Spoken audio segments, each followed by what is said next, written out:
guys, Mrs. Rainierson here, and I am back to read Chapter 3 from The War I Finally Won. Let's get right into it.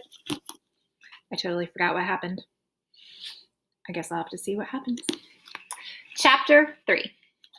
At least when Ma'am locked me up, I'd been able to move around the room. Now I was trapped in a hospital bed, helpless, immobile, away from Jamie and Butter.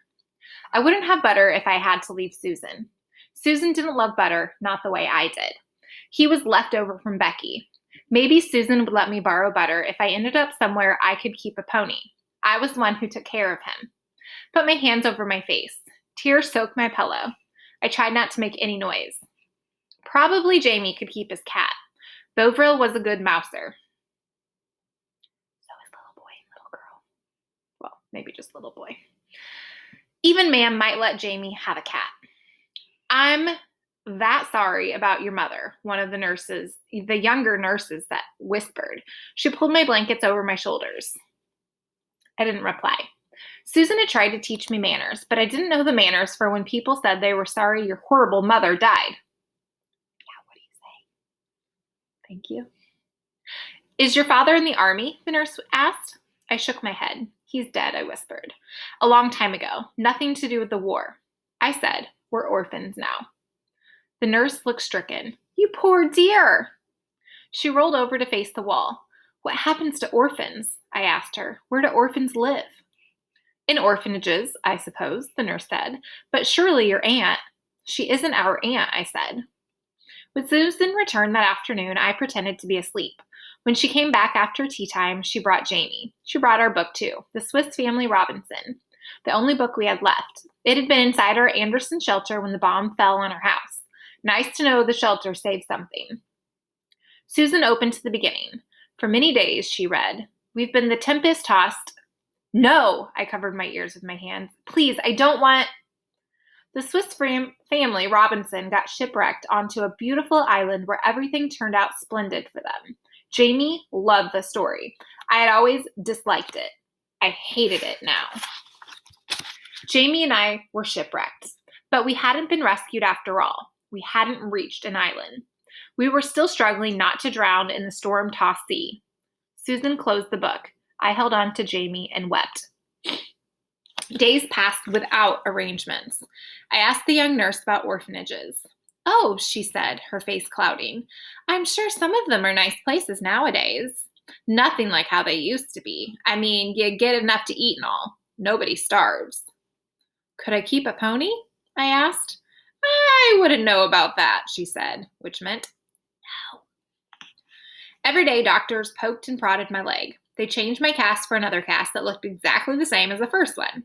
They wouldn't let me have crutches. They refused to let me out of bed. Susan visited every morning, her face gentle and sympathetic. She brought Jamie to see me every afternoon as soon as he got out of school.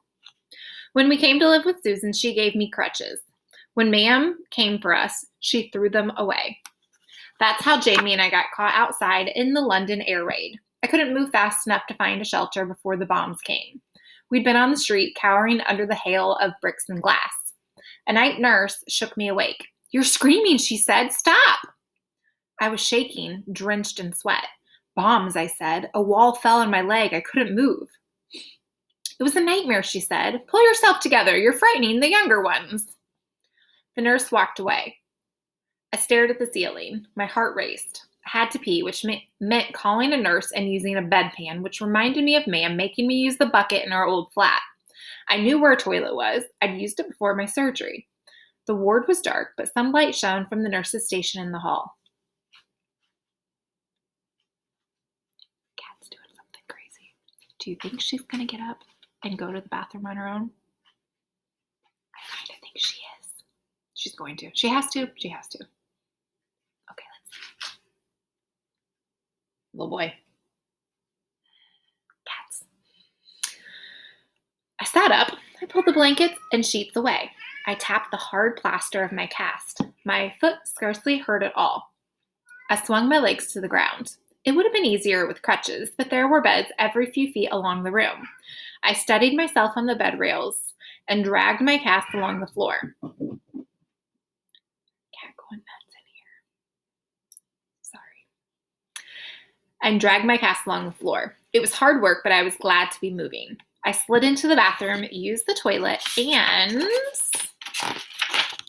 came out. I was halfway back down the darkened ward when a voice behind me barked, "What on earth are you doing?" I jumped, startled. I lost my balance. I waved my arms in the air, fell against the nearest bed, and whacked its sleeping occupant, a small girl with a broken leg, in traction. She screamed. I pushed myself sideways and fell. My right knee twisted. Pain shot through my ankle. I screamed, too. The whole ward woke. Someone flung on the lights. A pair of nurses hoisted me back into my own bed. Others calmed and comforted the little girl. "As if you weren't old enough to know better," the head nurse hissed, "waking everyone up with your ruckus and taking such a ridiculous risk. You'll be lucky if you haven't hurt your recovery. Wait until your mother hears." "She's not my mother." The head nurse didn't care. In the morning, the doctor said I didn't seem to have done myself harm. The nurse told Susan anyway. Susan wasn't happy. "I don't know what got into her," the nurse said. "I do," Susan replied. To me, she said more softly, "I know it's difficult, but you must rest until you heal. If you get up again, they'll tie you to the bed." Yikes. I shuddered. Then I saw what Susan was carrying. You've another letter from Lady Thornton." My stomach lurched. Here came the arrangements. Susan waited until the nurse walked away. Then she sat on my bed. She looked unhappy. "I'm afraid it's hard news," she said. "I've been trying to think of a way to say this gently, but I haven't found one." She reached for my hand. I pulled it back. I thought I might stop breathing. I had to stay with Jamie. Had to. "Your mother was cremated," Susan said. "It was because of the war, because there were so many victims at the factory, and because we didn't hear about her death in time to claim her body. Her ashes were put into a mass grave. We won't be able to have a funeral. We won't be able to bury her in London or in our village. I'm so sorry." I had absolutely no idea what she was talking about. "Ada?" Susan asked. "Are you okay?" I didn't know where to begin. The word funeral, cremated, her ashes, someone was cleaning out Mam's crate. Well, what did it all mean? "But I do have a bit of good news," Susan continued. Good news, what could that mean? "Lady Thornton's offered us the use of a cottage on her estate to live in. She says it's quite small, but mostly furnished." I couldn't speak. "I didn't know what we were going to do," Susan said. "The government will pay me damages for Becky's house, but they say it may take years. I haven't been able to find anything for rent in the village." She looked at me. "You're so quiet. I know it's a shock. What are you thinking?" "When things were very bad, I could go away in my head, to a place where no one could touch me. I went away to Butter's pasture, to galloping through the green fields on Butter." "Ada," Susan said. She tapped on my arm to bring me back. I took a deep breath. "When do we go to the orphanage?" "What?" "When do Jamie and I—" "Oh, goodness, please let me stay with Jamie. When do we go to the orphanage?" "Orphanage?" Susan looked as shocked as if I'd slapped her. "Ada, why on earth would you go to an orphanage?" I glared at her. "Where are we going then?" "Nowhere," Susan said. "Nothing's changed. How could you possibly think? It's your mother that's dead. I'm still here." "You said you had to make arrangements." "Funeral arrangements." "I don't know what that means." Susan went perfectly still. "Oh," she said. "Oh, for heaven's sake, you poor dear. You must have been in agony. Why didn't you say something?" "You never wanted children," I said. "You said so." She had over and over when we first came. "And we aren't evacuees anymore. We're orphans. Lady Thornton's not in charge of us, and neither are you, and the orphanage won't let me keep Butter." "Oh, Ada."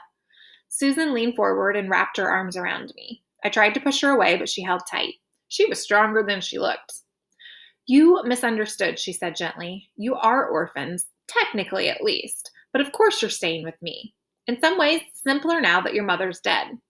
I shouldn't have any trouble becoming your legal guardian. When I said arrangements, I meant for your mother, for her remains." I didn't know what remains meant. I could guess, but I was afraid to. "For her body," Susan said. "Only that. You and Jamie stay with me." I tried to speak, but no words came.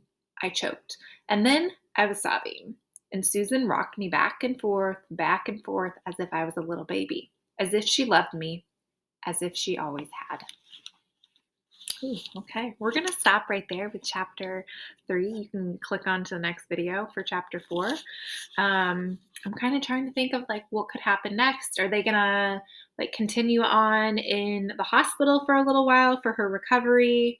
Are they going to kind of like jump forward to hopefully them staying in Lady Thornton's cottage? Who knows? All right.